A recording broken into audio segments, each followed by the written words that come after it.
Welcome to MedTech Minis on the JADA system.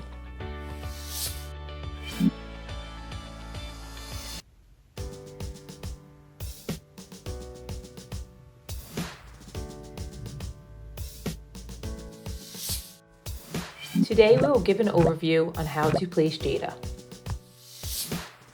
Before placing JADA, the provider should evaluate the patient for lacerations, retained products of conception, or other causes of bleeding.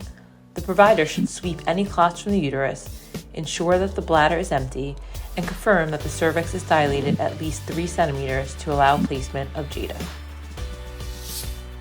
While the provider is assessing the patient and sweeping for clots, the team can prepare the device. Connect the vacuum canister and sterile standard vacuum tubing to a regulated vacuum source set to 80 millimeters of mercury plus or minus 10, and verify suction by including the end of the tubing with your finger. Then attach a sterile Luer tapered syringe to the seal valve and remove any air that is in the cervical seal. Lastly, fill a sterile Luer tapered syringe with 60 milliliters of sterile fluid. Using a hand, compress the intrauterine loop near the distal tip for support and insert JADA transvaginally, leading with the intrauterine loop and avoiding excessive force. Do not grasp JADA with an instrument.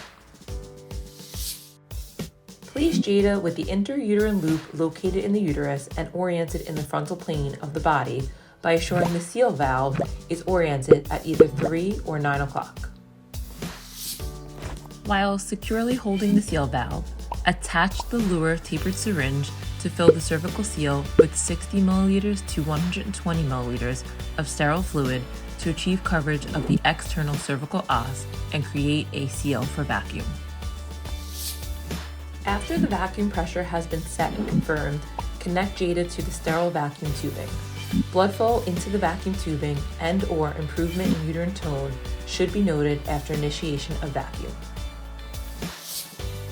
You will then tape JADA to the patient's inner thigh without tension. You will leave JADA in place with the vacuum applied until bleeding is controlled for at least 1 hour, the uterus is firm, and the patient is stable. After confirming that treatment is no longer needed, disconnect vacuum tubing from JADA while vacuum is on. Attach the syringe to remove the fluid from the cervical seal and keep the JADA system in place for at least 30 minutes while monitoring for any recurrent uterine bleeding. If uterine bleeding remains controlled and the uterus remains firm for a minimum of 30 minutes after the vacuum is disconnected, remove JADA by placing one hand on the abdomen to secure the uterine fundus while the other hand slowly withdraws the device. Thank you. This has been MedTech Minis on the JADA system. For more information, visit thejadasystem.com/training.